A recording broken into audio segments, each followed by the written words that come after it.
Au pouvoir ou à la... Éviter peut-être une crise constitutionnelle sans précédent. Ban jàngat la. Pape Diop daal li mu def mooy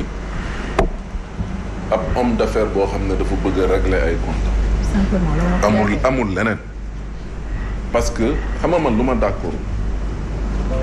munoo ne yow pare nga pour ànd ak Macky Sall Pape Diop ba mu waxee ne que moom pare na pour ànd ak Macky Sall dafa yàgg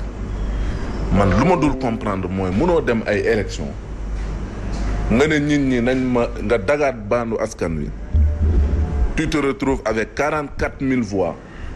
nga xëy ne man kat dem naa fekk di diw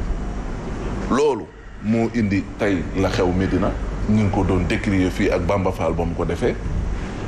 moom it la mu def nekkul lu dul jàpp na ne moom fu mu nekk nii ay intérêt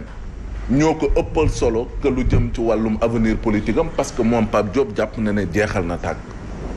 te loolu nekkul loo xam te ne ñun dañ ko war a cautionner wala dañ ko war di ko nangul politiciens yi ñuy doxalee nu leen neexee parce que bu ñu waxee ne kat réew mi wala doxalinu politiciens yi dafa war a soppeeku ba tax askan wi di leen ci sanctionner donc ñoom ku ci nekk loolu da nga ko war a jël leçon beneen bi moo di ne tey ak nu mu mënti demee man logique pour logique la ma jàppoon mooy Pape Diop dem taxaw non inscrit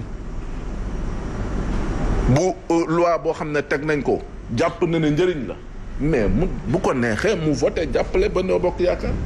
bu fekkee ne nekkul loo xam ne du njëriñ bi bu ko neexee mu voté contre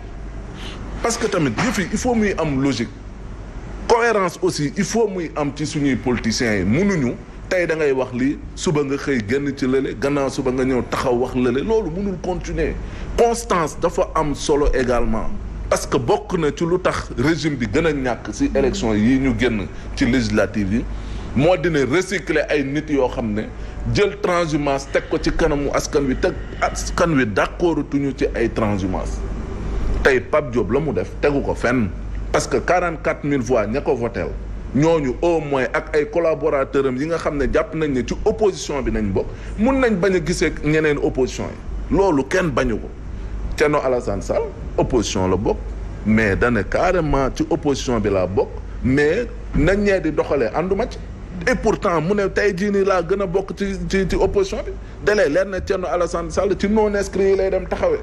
bu fekkee njëriñ la mu ànd ci bu dul njëriñ mu taxaw ne d'accord ma ci parce que kenn moomu ko man loolu moo doon cohérence loolu moo doon logique loolu la Pape Diop waroon taxawee ba pare tamit gis nga boo nekkee màggetum politique yii nañu war a tamit jéem a xool ni ñu amee retraite gu yomb moo gën ñuy gën a nekk ci langum politique bi gën a sonal Macky Sall et ki nga xam te ne kii moom mooy Mouhamed Moustapha Diagne wax na ko résultat législatif yi la mu wane mooy màggetu politique yi Macky Sall bu amee lecture da leen a war a jël teg ne le ut ay xale dooleel leen ñu jéem a góorgóorlu jàppale ko ci li nga xam ne moo ko dese ci mandat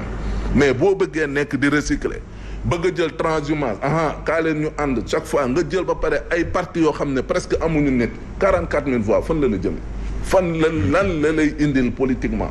mais il faudrait que tamit nguur gi lecture beneen bi si des bi mooy il faut ñu soppi doxalin